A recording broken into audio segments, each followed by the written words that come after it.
Obviously, glad to be out here, and it's not lost on us going through COVID 2020, and we know there's still swirling aspects of that with the Delta, and et cetera, that's going on. But we're really excited. The Hall of Fame was incredible. It was great to see all the fans out there, and obviously for us, I can't describe to you the weekend that was. It was so special, and just to be there with Edgerrin and Peyton, and obviously we had a ton of the guys come in, and just you saw people and had conversations for those 3 days that you'll remember for a lifetime. So that was incredible, and really excited about getting into camp. I know you guys know about the extensions for Chris Ballard and Frank Reich, and I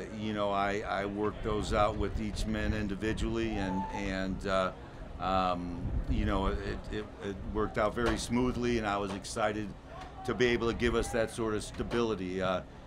First of all, they're outstanding men in our community, and they're the type of men that our players can look up to and truly see as mentors, where they know that their feet go where their words go, and that means a lot to me. But in professional football, it's about winning. In the end, you have to have that component to get it done, and I believe each man does. And you guys have to remember, when you bring in two people like Frank and Chris, who had never been general manager or head coach before, you invest in their growth. You invest in the fact that they're going to mature and become better than they were when they started, and you really want to see. That's what continuity does. It brings the day where you can kind of reap the growth of a person's professional track as they grow, and that's the key thing. I think what it's about with both men is they're principled, but they're open-minded. You go through so many conversations. We've been through a lot of difficult things in a short period of time, the three of us, and Chris and I starting off thinking we had a coach and we didn't, and going from there, but it all works out.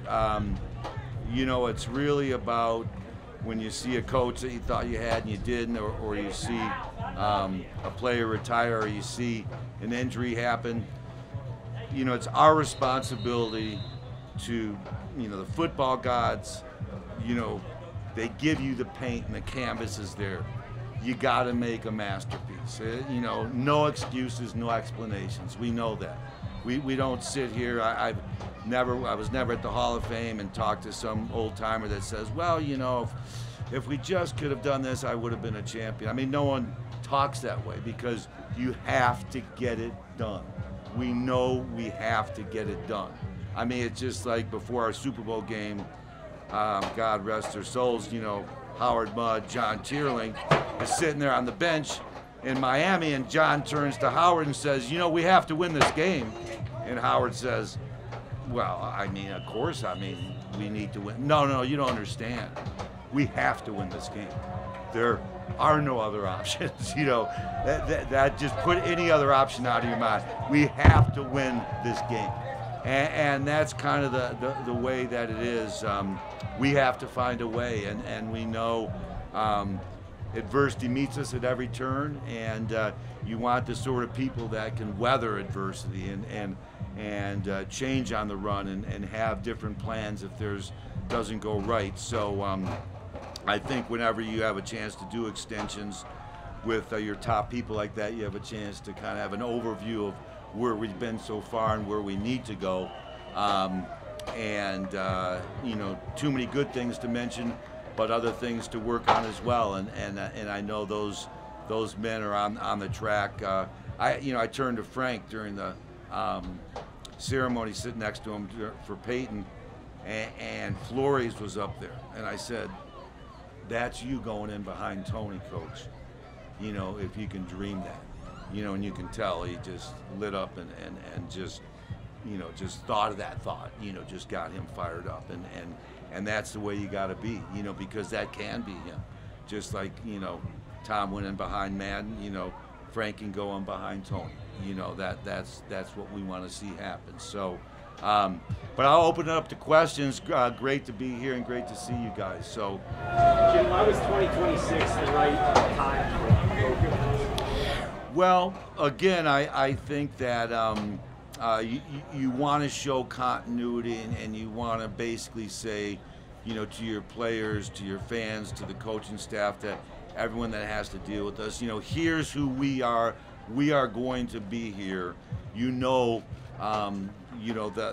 three of us that are here, that are going to be moving forward together, and you want to make that sort of statement of continuity and longevity, and so these things, you might do them twice in a decade, sometimes twice in 12 years, but they're very important, and it was important to me that we had some length to this, and I could have waited a little longer and that sort of thing, but I really feel strongly about both men that it was a great time to get it done.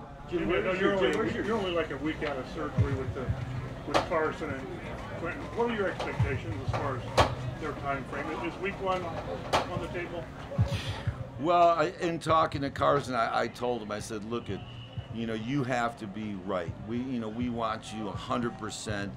Don't rush it back. I mean, I know he's such a competitor and he wants to be there for his team, but he has to help us all by only coming back when he's ready, because we want to see him healthy for 2 months and 2 years and 4 years, and do those sorts of things that you see the great players that are at the Hall of Fame. They're there because they could stay on the field, and Carson does everything he can to stay on the field. He's such a tough competitor, and you just want to see him ready when he comes back. If that's Seattle, so be it.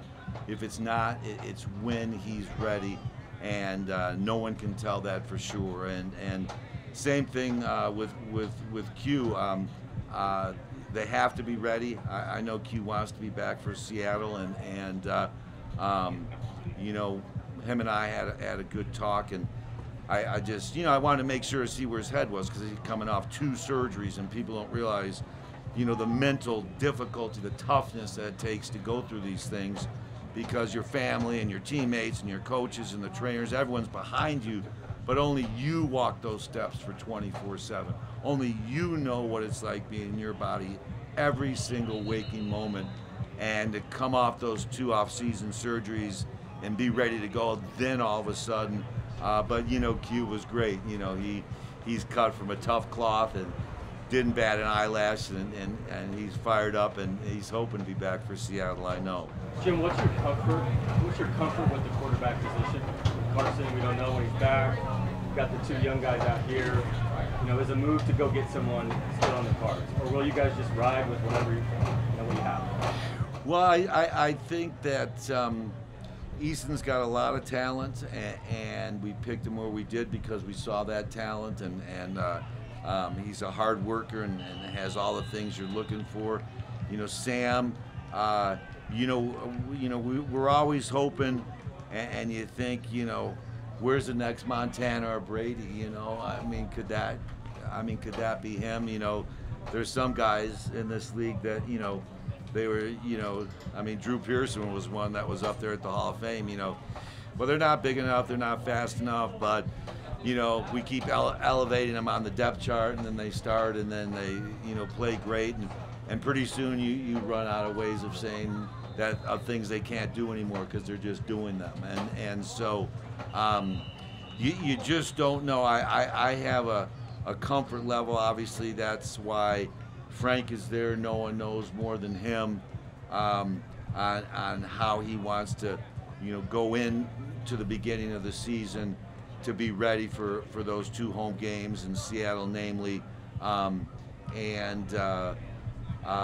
would probably say, we want to go in with the way we are, but I know Chris and Frank will talk about it and continue huddle about it and see what happens. But I think right now there's probably a good chance we go in that way, but that could change. We want to we want to obviously win every game we can, and we know how important every single game is.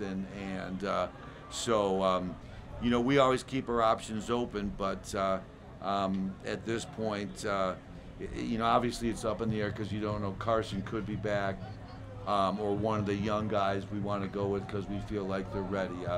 It's a great supporting cast with that offensive line and the running game, and no man better for the job than Frank to coordinate an offense if he has to go with a rookie quarterback. So we have all those strengths going on our side. So time will tell.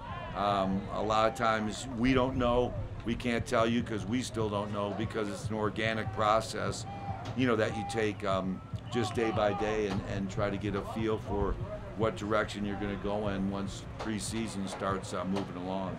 Hey Jim, when you look at your running back spot, you guys have not had a lot of calls around rushers since Adrian left. How good can Jonathan Taylor be for you out of the back? Well, I tell you, he's a special guy. He really is.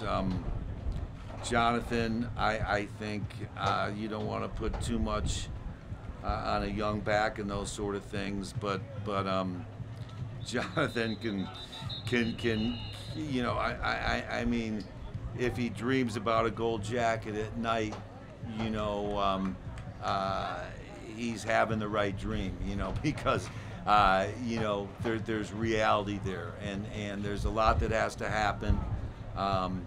You know, Adrian proved you can do it with an injury, and you hope you don't have an injury, and that sort of thing. But I tell you, he's a special guy, and you know, he talked about it once. He talked, you know, early on in the season with his dad about, hey, this game, I'm just not seeing things. It's too fast. I mean, this game's faster than college. And you know, his dad and him talked and said, hey, wait a little bit. And then all of a sudden, in that last quarter of the season or so, everything slowed down, and we saw what he can do when everything slowed down. So you can't put any limits on what he can do. He's got it all. He's got, you know, the power. He's got the speed. He's a special player, and we knew that when we were picking him, and he hasn't disappointed us. You know, to say he could be Offensive Player of the Year, those are the type of things that you don't even shy away from, because he's got that sort of potential, but he's got to go out and do it in his second year.